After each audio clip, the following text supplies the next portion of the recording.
إن الحمد لله نحمده ونستعينه ونستغفره ونؤمن به ونتوكل عليه ونشهد أن لا إله إلا الله وحده لا شريك له ونشهد أن سيدنا ومولانا محمدا عبده ورسوله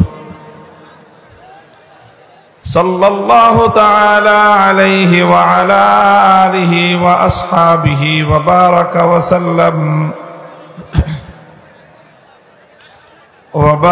وسلم تسليما كثيرا أما بعد فأعوذ بالله من الشيطان الرجيم بسم الله الرحمن الرحيم هو الذي بعث في الأميين رسولا منهم يتلو عليهم آياته ويزكيهم ويعلمهم الكتاب والحكمة وإن كانوا من قبل لفي ضلال مبين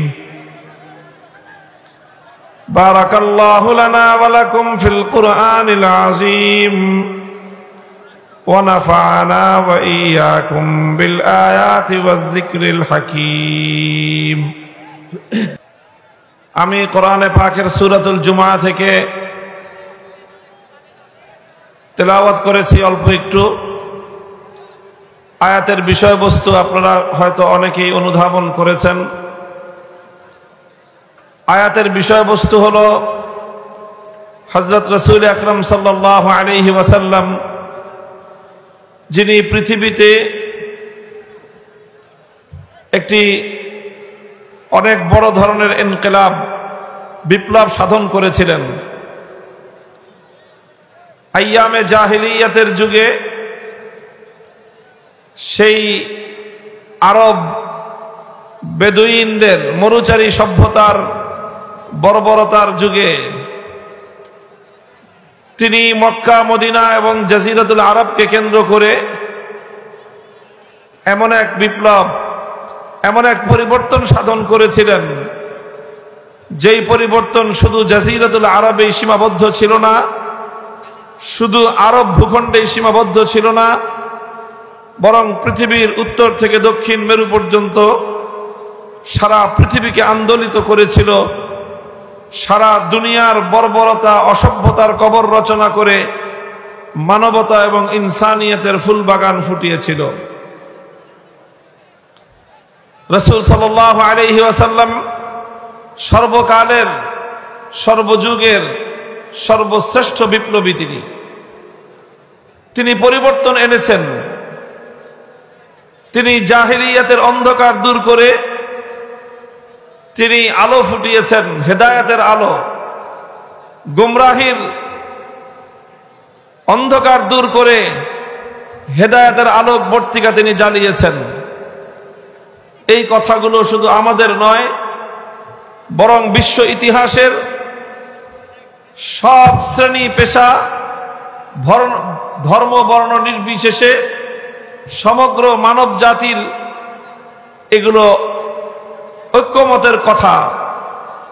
এই পৃথিবীতে মুহাম্মদুর রাসূলুল্লাহ সাল্লাল্লাহু আলাইহি ওয়াসাল্লামের মতো সফল ব্যক্তিত্ব আর দ্বিতীয় কেউ নেই। প্রশ্ন হলো, রাসূল সাল্লাল্লাহু আলাইহি ওয়াসাল্লাম এই যে ঐতিহাসিক সাফল্য অর্জন করেছেন, পৃথিবীতে এই যে বিশাল পরিবর্তন আকে আল্লাহ পাক রব্বুল আলামিন সারা পৃথিবীর মার্কাজ, সারা পৃথিবীর কেন্দ্রীয় মার্কাজে আল্লাহ পাক পরিণত করবেন, সেন্টার হবে সারা পৃথিবীর। সেই বাইতুল্লাহকে নির্মাণ করার জন্য ইব্রাহিম আলাইহিস সালামকে আল্লাহ হুকুম করেছিলেন। ইব্রাহিম আলাইহিস সালামের সামনে তখন মক্কার তৎকালীন সময়ের বাস্তবতা ছিল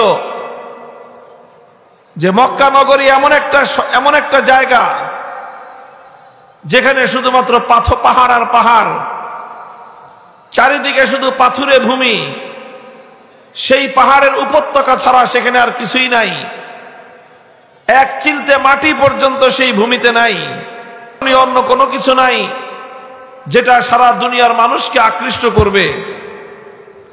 বড় ধরনের কোনো জনবসতি নাই।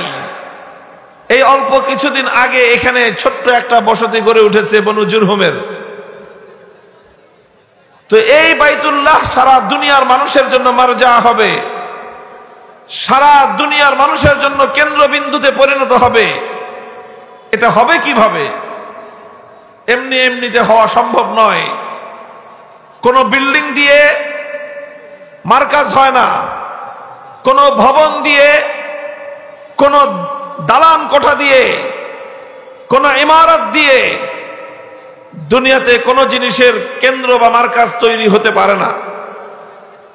মার্কাজ হওয়ার জন্য মার্কাজি কর্মসূচির প্রয়োজন হয়, কেন্দ্র হওয়ার জন্য কেন্দ্রীয় কর্মসূচির প্রয়োজন হয়। আর সেই কেন্দ্রীয় কর্মসূচি, মার্কাজি কর্মসূচি, এটা হাওয়া থেকে নেমে আসে না। সেটা সেই কেন্দ্রীয় কর্মসূচির জন্য, মার্কাজি কর্মসূচির জন্য প্রয়োজন হয় একজন মার্কাজি শখসিয়ত, কেন্দ্রীয় ব্যক্তিত্বের প্রয়োজন হয়। এই জন্য ইব্রাহিম আলাইহিস সালাতু ওয়াস সালাম বাইতুল্লাহ শরীফ নির্মাণ করে আল্লাহর কাছে দোয়া করলেন, রব্বানা ওয়াবাস ফীহিম রাসূলাম মিনহুম ইয়াতলু আলাইহিম আয়াতিকা ওয়া ইউআল্লিমুহুমুল কিতাবা ওয়াল হিকমাতা ওয়া ইউযাক্কিহিম ইন্নাকা আনতাল আজিজুল হাকীম। ইব্রাহিম আলাইহিস সালাম আল্লাহর কাছে দোয়া করলেন যে আল্লাহ, আপনি এই মক্কার অধিবাসীদের মধ্য থেকে একজন ব্যক্তিকে রাসূল হিসেবে প্রেরণ করেন, যেই রাসূল এই জাতির নিকট প্রেরিত হয়ে 4টি কর্মসূচি পালন করবে। কয় কর্মসূচি? 4টি কর্মসূচি পালন করবে। এই 4 কর্মসূচির মাধ্যমেই ইব্রাহিম আলাইহিস সালাতু ওয়াস সালাম আশাবাদ ব্যক্ত করেছিলেন যে এই 4 কর্মসূচির মাধ্যমে সর্বপ্রথম আল্লাহর ঘর বাইতুল্লাহ আবাদ হবে, মক্কা নগরী আবাদ হবে, জাজিরাতুল আরব আবাদ হবে, আরব ভূখণ্ড আলোকিত হবে। আর তারপর সেই আলো আটলান্টিক মহাসমুদ্রের প্রান্ত থেকে আফ্রিকার মহাজঙ্গল পর্যন্ত বিস্তৃত হবে। সারা দুনিয়া সে আলোয় আলোয় উদ্ভাসিত হয়ে উঠবে। বিস্ময়কর বিষয় হলো, ইব্রাহিম আলাইহিস সালাম একজন রাসূলের আগমনের দোয়া করলেন, একজন রাসূল প্রেরণ করবার দরখাস্ত করলেন আল্লাহর নিকট, যেই রাসূলের কর্মসূচি হবে 4 দফা কর্মসূচি। 6000 বছর পরে আল্লাহ পাক রব্বুল আলামিন ইব্রাহিম আলাইহিস সালাতু ওয়াস সালামের সেই দোয়ার প্রতিশ্রুতি, সেই দোয়ার পরিপ্রেক্ষিতে, সেই দোয়ার ফলস্বরূপ আল্লাহ পাক যখন তার সেই মহান মানব, সেই নবীকে, সেই রাসূলকে আল্লাহ প্রেরণ করলেন, তখন সেই রাসূলের বৈশিষ্ট্য আর কর্মসূচি হিসেবে আল্লাহ পাক রব্বুল আলামিন সেই রাসূলের দায়িত্ব হিসেবে, সেই রাসূলের কাজ কি হবে সেই কাজ বর্ণনা করতে গিয়ে ওই 4 দফা কর্মসূচির কথাই আল্লাহ উল্লেখ করেছেন। 6000 বছর পূর্বে জনমানবহীন এই পাথুরে প্রান্তরে দাঁড়িয়ে খলিলুল্লাহ ইব্রাহিম আলাইহিস সালাতু ওয়াস সালাম আল্লাহর নিকট যেই 4 দফা কর্মসূচির দোয়া করেছিলেন।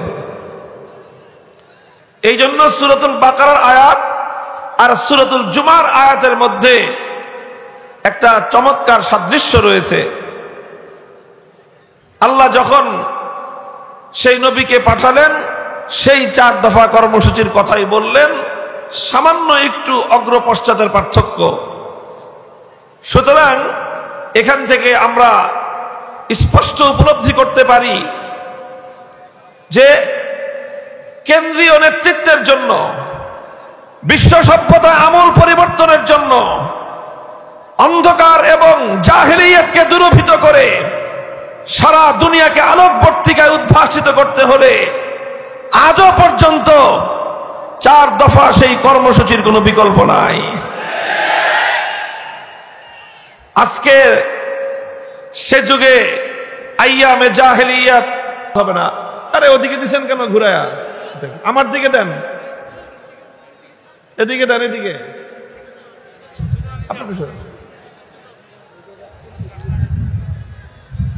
শব্দ করবেন না, শব্দ করবেন না। অনেক মানুষ সবাই একটু একটু করে আওয়াজ করলে বিকট আওয়াজ হয়ে যায়, আলোচনার ধারাবাহিকতা ক্ষুণ্ণ হয়। আপনারা বুঝতে হবে, এটা খুব ভালো করে বুঝবেন।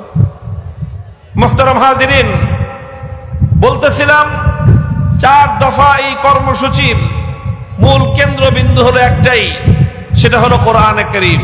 সেটা কি? কোরআনে কারীম। কিতাবুল্লাহকে কেন্দ্র করেই নবী আকরাম সাল্লাল্লাহু আলাইহি ওয়াসাল্লাম 4টি কাজ করেছেন। কিতাবুল্লাহকে মধ্যখানে রেখে সেই কিতাবুল্লাহর চারপাশ দিয়ে আল্লাহর নবীর 4 দফা কর্মসূচি বাস্তবায়িত হয়েছে। আপনারা বুঝবেন, গ্রাম অঞ্চলের মানুষ যারা, এখন তো নতুন মানুষ, নতুন প্রজন্মের লোকেরা কম বুঝবে, যারা একটু বয়স্ক তারা ভালো বুঝবে, মুরব্বীরা। এই যে যখন ধান, যখন নাকি মাঠের ক্ষেত থেকে, ফসলের ক্ষেত থেকে যখন ধান কেটে আনে, ধান কেটে এনে তারপরে কি করে কৃষক? কি করে বলেন তো? ধান মাড়াই করে, তাই না? আপনাদের দেশে কি বলে? ধান মাড়াই করা। এখন তো মেশিনের যুগ চলে আসছে। এই বেশি দিন আগেও না, অল্প কিছুদিন আগের কথা। এটাই এমন এক বৈপ্লবিক কর্মসূচি, মানুষের হৃদয়ের সমস্ত জড়তার দেয়াল ভেঙে গুড়িয়ে দিতে পারে। এই জন্য যারা পবিত্র কোরআনে কারীমকে অন্য সাধারণ গ্রন্থের উপর, অন্য সাধারণ পাঠের উপর যারা অনুমান করে বলে যে কোরআন না বুঝে পড়ে কি ফায়দা, কি লাভ, এটা তাদের অজ্ঞতা প্রসূত কথা। কোরআন বুঝতে হবে সেটা ভিন্ন কথা, কোরআনের মর্ম জানতে হবে সেটা ভিন্ন কথা, কিন্তু কোরআনের তেলাওয়াত এটা হলো একটা স্বয়ং সম্পন্ন কর্মসূচি, এবং এটাই হলো রাসূল সাল্লাল্লাহু আলাইহি ওয়াসাল্লামের প্রথম এবং বুনিয়াদী কর্মসূচি। এই জন্য আল্লাহ পাক যখন কোরআনের তেলাওয়াতের কথা বলেছেন, তখন এই শর্ত আরোপ করেননি যে কোরআন বুঝে তেলাওয়াত করতে হবে, বরং আল্লাহর নবীর প্রথম কর্মসূচি হিসেবে আল্লাহ পাক রব্বুল আলামিন দ্ব্যর্থহীন কণ্ঠে বলে দিয়েছেন, ইয়াতলু আলাইহিম আয়াতিহি হুয়াল্লাযী বা'আসা ফিল উম্মিয়্যিনা রাসূলাম মিনহুম ইয়াতলু আলাইহিম আয়াতিহি। তিলাওয়াতে কিতাবুল্লাহ এটা হলো মহানবী সাল্লাল্লাহু আলাইহি ওয়াসাল্লামের প্রথম এবং বুনিয়াদী কর্মসূচি। শুধু অর্থ ছাড়াও কোরআনে কারীমের তেলাওয়াত এটা মানুষের হৃদয়ের মধ্যে প্রভাব তৈরি করে। আলহামদুলিল্লাহ, ইতিহাস তার সাক্ষী। আজও যদি কোনো মানুষ, যে কোনো ব্যক্তি ধারাবাহিকভাবে যদি শুধুমাত্র আল্লাহর কোরআনের তেলাওয়াত শুনতে থাকে, আল্লাহর নামের শপথ করে আমি বলতে পারি, তার হৃদয়ের বদ্ধ দুয়ারগুলো কোরআনের তেলাওয়াত যেভাবে খুলতে পারবে, পৃথিবীতে কোরআন ছাড়া আর কোনো কিছু নাই যেটা একজন মানুষের হৃদয়ের বদ্ধ দুয়ারকে উন্মুক্ত করে দিতে পারে। সিরাতের কিতাব, ইতিহাসের কিতাব, সিয়ারুস সাহাবা, সাহাবায়ে কেরামের ইতিহাসের কিতাবের মধ্যে লেখা হয়, আবু বকর সিদ্দিক রাদিয়াল্লাহু তাআলা আনহুর জীবনীতে বুখারী শরীফ সহ বিভিন্ন হাদিসের কিতাবের মধ্যে এই ওয়াকিয়া এবং এই ঘটনার বর্ণনা রয়েছে। একবার আবু বকর রাদিয়াল্লাহু আনহু মক্কা ছেড়ে তিনি চলে যাচ্ছেন। পথিমধ্যে মক্কার একজন আরবের একজন প্রসিদ্ধ নেতা, সরদার ইবনুদ দাগিনা তার নাম, ইবনুদ দাগিনার সঙ্গে সাক্ষাৎ। ইবনুদ দাগিনা আবু বকর সিদ্দিককে, আবু বকরকে জিজ্ঞাসা করলেন, কোথায় যাচ্ছেন? আবু বকর বললেন যে মক্কায় থাকবো না। কেন থাকবেন না? মক্কার মানুষ আমাকে জ্বালা যন্ত্রণা দেয়, উত্ত্যক্ত করে, কষ্ট দেয়, নির্যাতন করে, এজন্য আমি মক্কা ছেড়ে চলে যাচ্ছি। ইবনুদ দাগিনা বলল যে আবু বকর, আপনার মতো ভালো মানুষ, পরোপকারী মানুষ, আপনার মতো সোনার মানুষ যদি মক্কা ছেড়ে চলে যায়, এটা হবে মক্কা নগরীর জন্য এবং মক্কার অধিবাসীদের জন্য চরম লজ্জার বিষয়। কাজে আপনি মক্কা ছেড়ে যাবেন না, আপনার যা সমস্যা আমি সমাধান করে দেব, আপনি চলুন। ইবনুদ দাগিনা আবু বকর রাদিয়াল্লাহু আনহুকে নিয়ে মক্কায় ফিরে এলেন। মক্কার লোকদেরকে জড়ো করে জিজ্ঞাসা করলেন, বললেন যে তোমরা আবু বকরের সঙ্গে এমন দুর্ব্যবহার কেন করো? আবু বকর যদি মক্কা ছেড়ে চলে যায় তাহলে আরবের মধ্যে মক্কার বদনাম হবে, কলঙ্ক হবে। মানুষ বলবে মক্কার মানুষ দুষ্ট। আবু বকরের মতো সোনার মানুষ, মোমের মতো নরম মানুষটাও তাদের সঙ্গে থাকতে পারে না। সুতরাং আবু বকর মক্কায় থাকবে, তোমরা কেউ তাকে উত্ত্যক্ত করবে না। মক্কার লোকেরা বলেছিল, ঠিক আছে আবু বকর মক্কায় থাকুক, আমাদের কোনো আপত্তি নাই। সে যদিও আমাদের বাপদাদার ধর্ম ত্যাগ করে মুহাম্মাদের ধর্ম গ্রহণ করেছে, সেটাতেও আমরা আপত্তি করব না। সে মুহাম্মাদের ধর্মের দিকে মানুষদেরকে আহ্বান করে দাওয়াত দেয়, সেটাতেও না হয় আমরা আপত্তি করলাম না। সে মুহাম্মাদের আনিত কিতাব সাল্লাল্লাহু আলাইহি ওয়াসাল্লাম কোরআনে কারীম তেলাওয়াত করে, সেটাতেও আমরা আপত্তি করব না। কিন্তু একটা শর্ত, সে যখন তেলাওয়াত করবে, আবু বকর যখন কোরআন কিতাবুল্লাহ যখন তেলাওয়াত করবে, সে তার ঘরের ভিতরে দরজা বন্ধ করে তেলাওয়াত করবে। ঘরের বাইরে উন্মুক্ত উঠোনে দাঁড়িয়ে সে কোরআনের তেলাওয়াত করতে পারবে না। ইবনে দাগিনা জিজ্ঞাসা করলো, কারণ কি? ঘরের মালিক আবু বকর, উঠোনের মালিক আবু বকর। ঘরের মধ্যে যদি সে তেলাওয়াত করতে পারে, উঠোনে তেলাওয়াত করতে তোমাদের আপত্তিটা কোথায়, সমস্যা কোথায়? মক্কার লোকেরা জবাব দিয়েছিল যে আবু বকর যখন উঠোনে দাঁড়িয়ে তার আবেগ মাখা কণ্ঠে, কান্না জড়ানো কণ্ঠে যখন কোরআনের তেলাওয়াত করতে থাকে, তখন তার এই কোরআনের তেলাওয়াত মন্ত্রমুগ্ধের মতো আমাদের গোটা মক্কার মানুষদেরকে এমন ভাবে আকৃষ্ট করতে থাকে যে ঘরগুলোতে আমরা ছোট ছোট শিশু, এমনকি নারীদেরকে পর্যন্ত ঘরের মধ্যে আবদ্ধ রাখতে পারি না। লোহাকে যেরকম চুম্বক তার নিজের দিকে আকৃষ্ট করতে থাকে, সিদ্দিক আকবরের তেলাওয়াতে কোরআন মক্কার ছোট ছোট শিশু বাচ্চাদেরকে পর্যন্ত লোহার চুম্বকের মতো তার নিজের দিকে আকৃষ্ট করে নিয়ে আসে। এই জন্য মক্কার লোকেরা বলেছিল যে উন্মুক্ত ভাবে উচ্চ স্বরে আবু বকর কোরআনের তেলাওয়াত করতে পারবে না। মুহতারাম হাজিরিন, হাদিসের সোনালী পাতায় এরকম অসংখ্য ঘটনার উদ্ধৃতি আপনারা পাবেন, আমরা পাবো যদি খুঁজে দেখি যে কোরআনের তেলাওয়াত এটা কিভাবে সেই জাহেলিয়াতের, সেই বর্বরতার যুগে সর্বপ্রথম যে বর্বরতার জাহেলিয়াতের ভিত শুদ্ধ নাড়িয়ে দিয়েছিল, সেটা ছিল আল্লাহর কোরআনের তেলাওয়াতের গুঞ্জরণ। সেটা ছিল কোরআনের তেলাওয়াতের গুঞ্জরণ। আজকে এই পাষাণ হৃদয়ের, এই আধুনিক একবিংশ শতাব্দীর ইট পাথরের এই সভ্যতার যুগেও সকল বর্বরতা, সকল অন্যায়, অবিচার, জুলুম, বৈষম্যের বিরুদ্ধে যদি সত্যিকার অর্থে মানবতার বিজয় কেউ কামনা করো, আমি আল্লাহর নামের হাজারবারের শপথ করে বলতে পারি, এই সমাজের ঘরে ঘরে মানুষের কর্ণকুহরে আল্লাহর কোরআনের গুঞ্জরণ তৈরি করা ছাড়া এর চেয়ে উত্তম কোন পন্থা দুনিয়াতে হতে পারে না।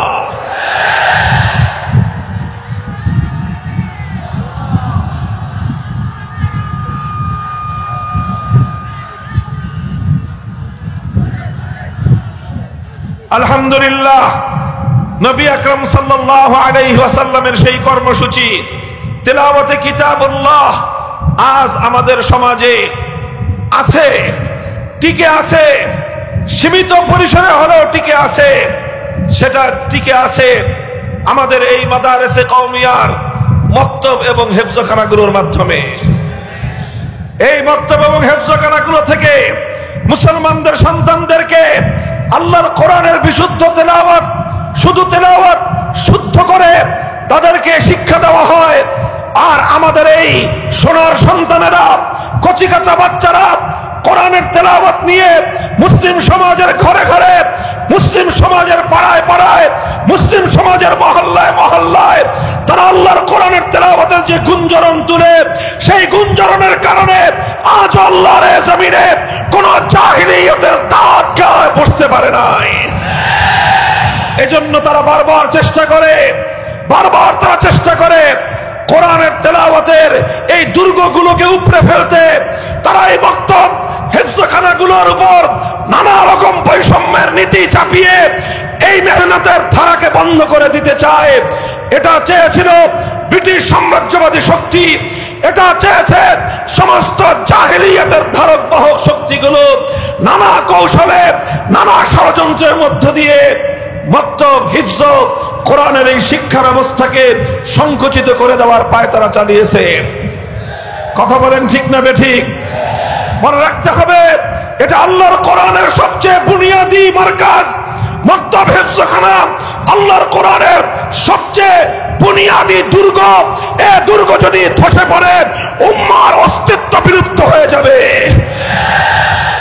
এই জন্য শপথ নিতে হবে প্রতিটি মুসলমানের, প্রত্যেকটি ইমানদারের, যেভাবে একটি দুর্গে আশ্রয় গ্রহণকারী এক একজন সৈনিক দুর্গের দেয়াল রক্ষা করার জন্য জীবনপণ লড়াই করতে থাকে। হে বাংলার উম্মত, উম্মতে মুসলিমার সদস্যরা, উম্মতে মুহাম্মাদিয়ার সদস্যরা, আমাদেরকে শপথ নিতে হবে, কোরআনী প্রতিষ্ঠানের উপর যদি কেউ কোনো আঘাত করবার চেষ্টা করে, হামলা করবার চেষ্টা করে, সংকুচিত করবার চেষ্টা করে, জীবনের বিনিময় হলেও গোটা জাতি ঐক্যবদ্ধভাবে সেই ষড়যন্ত্রে রুখে দাঁড়াতে হবে।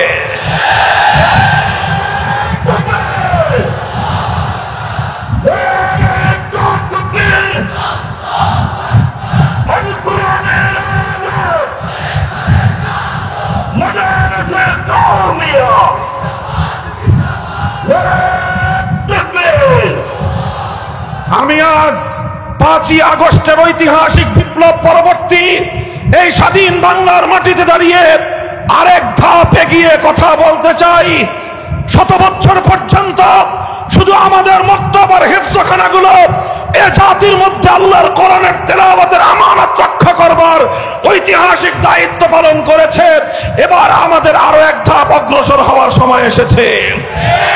5ই আগস্ট পরবর্তী এই বাংলার মাটিতে যতগুলো রাষ্ট্রীয় ব্যবস্থাপনায় স্কুল শিক্ষা ব্যবস্থা রয়েছে, সেই স্কুলগুলোর প্রাইমারি স্কুলগুলোতে যেখানে মুসলমানদের সন্তানরাই 90% থেকে 95% পড়াশোনা করে, যে স্কুলগুলোর খরচ 90% মুসলমানদের ট্যাক্সের পয়সা দিয়ে যোগান হয়, যে স্কুলের শিক্ষক শিক্ষিকাদের বেতন আমাদের ট্যাক্সের পয়সায় যোগান হয়, যে স্কুলের পাঠ্যপুস্তক আমাদের ট্যাক্সের পয়সায় ছাপানো হয়, যে স্কুলগুলোর খরদালান আমাদের ট্যাক্সের পয়সা দিয়ে যোগান দেওয়া হয়, আর সবচেয়ে বড় কথা, যে স্কুলে পড়ে আমার বাচ্চারা, আমার সন্তানেরা, সেই স্কুলে ইংরেজি, বাংলা, অঙ্ক, ভূগোল, ইতিহাস সব শিক্ষা থাকবে, আল কোরআনের তেলাওয়াতের শিক্ষা থাকবে না। এই ধরনের বৈষম্যহীন বাংলাদেশে বরদাস্ত করা যায় না, বরদাস্ত করা যায় না।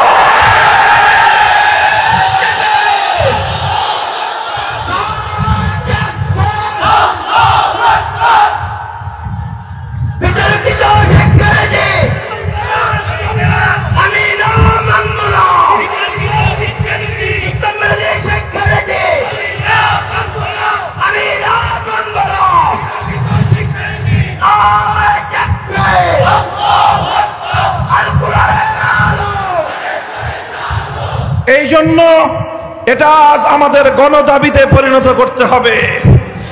আমরা বাংলাদেশের রাজনৈতিক নেতৃবৃন্দ, প্রশাসনিক কর্মকর্তা, সকল শিক্ষাবিদ, সচেতন সুশীল মহল এবং শিক্ষক শিক্ষিকা মণ্ডলী, স্কুলগুলোর পরিচালনা পরিষদের সঙ্গে সম্পৃক্ত ব্যক্তিবর্গ, সকলের কাছে আমরা উদাত্ত আহ্বান জানাচ্ছি, প্রতিটি স্কুলে, প্রতিটি প্রাইমারি স্কুলে অন্য সকল শিক্ষার পাশাপাশি আমাদের কচিকাঁচা সন্তানদের কচি হৃদয়ের মধ্যে তাদের এই নিষ্কলুষ অন্তরের মধ্যে আল্লাহর কোরআনের বিশুদ্ধ তেলাওয়াত শিক্ষা দেওয়ার জন্য প্রতিটি স্কুলে একজন বিশুদ্ধ কোরআনের তেলাওয়াতের শিক্ষক, নুরানি অথবা নাদিয়ার শিক্ষক নিয়োগ দেওয়ার মাধ্যমে শাহজালালের এই বাংলাদেশের বিপ্লব পরবর্তী মুসলমানদের গণদাবি বাস্তবায়ন করতে হবে।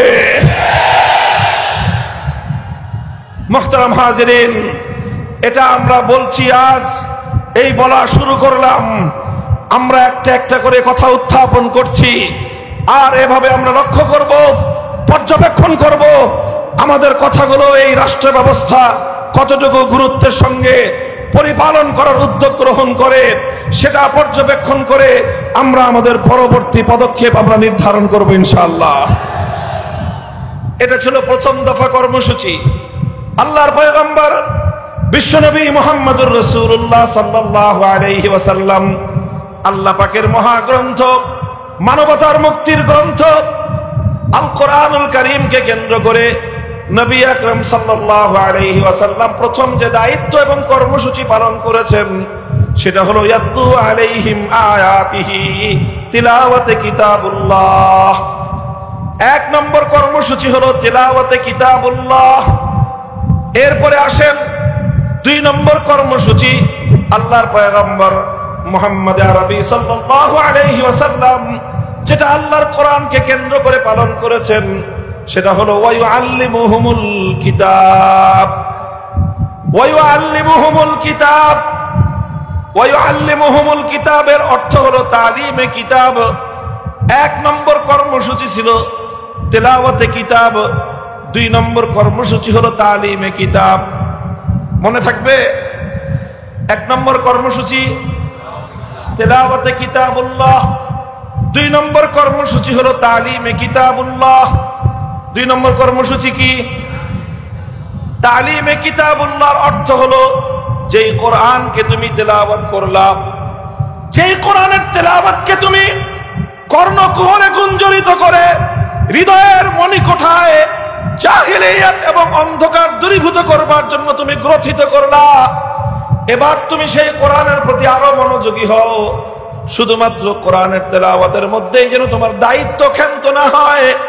দুই নম্বর কর্মসূচি হলো তালিমে কিতাবুল্লাহ তথা আল্লাহর কিতাবের মর্ম, অর্থ, উদ্দেশ্য, ব্যাখ্যা আল্লাহর বান্দাদেরকে, বিশ্ববাসীকে অবগত করানো, শিক্ষা দেওয়া। এক কথায় বলতে গেলে কোরআনের মর্ম বুঝানো, কোরআনে পাকের উদ্দেশ্য বুঝানো, কোরআনে পাকের অর্থ এবং ব্যাখ্যা শিক্ষা দেওয়া, এটা ছিল রাসূল আকরাম সাল্লাল্লাহু আলাইহি ওয়াসাল্লামের দুই নম্বর কর্মসূচি। মুহতারাম হাজিরিন, কোরআন বুঝতে হবে, উম্মতের জন্য জরুরি বিষয় হলো আল্লাহর কিতাবটা বুঝা চাই, বুঝতে হবে। আলহামদুলিল্লাহ সুম্মা আলহামদুলিল্লাহ, এই উপমহাদেশের মাদারেসগুলো তালিমে কিতাবুল্লাহর জন্য 1-2 বছর নয়, 10 বছরের একটা বিশাল পাঠ্যসূচি নির্ধারণ করেছে। এই 10 বছরের পাঠ্যসূচির মূল উদ্দেশ্যই হলো তালিমে কিতাবুল্লাহ, যেন মুসলমানের সন্তানেরা আল্লাহর কিতাবের মর্ম বুঝতে পারে, আল্লাহর কিতাবের অর্থ এবং উদ্দেশ্য যেন বুঝতে পারে। উদ্দেশ্য বুঝে তারা যেন এ জাতিকে বোঝাতে পারে, এ জাতিকে যেন তারা সতর্ক করতে পারে। প্রতিটি মানুষের মনে মনে, প্রতিটি মানুষের কানে কানে যেন তারা আল্লাহর কোরআনে পাকের পয়গামগুলো তারা পৌঁছে দিতে পারে। মক্তবের 2 বছর, হেফজখানার 3 বছর, 5 বছরের সিলেবাস তেলাওয়াতে কিতাবুল্লাহর জন্য। এরপরে ইবতিদাই থেকে মারহালাতুত তাকমিল পর্যন্ত 10 বছরের নিসাব পাঠ্যসূচি হলো তালিমে কিতাবুল্লাহর জন্য, অর্থাৎ আল্লাহর কিতাবকে, আল্লাহর কিতাবের মর্ম এবং তার অর্থ নিজেরা বুঝে জাতিকে বোঝানোর জন্য। বলেন কথা ঠিক না বেঠিক? আলহামদুলিল্লাহ, এই মাদারেসে কওমিয়ার মাধ্যমে কিতাবুল্লাহর যে তালিম তারা নিজেরা অর্জন করছে, লক্ষ লক্ষ জাতির সন্তানরা কোরআনে পাকের সঠিক জ্ঞান, পূর্ণাঙ্গ জ্ঞান যদি এই জমিনে শিক্ষা অর্জন করে থাকে, তাহলে তার সবচেয়ে বড় অবদান এদেশের কওমি মাদারেসের।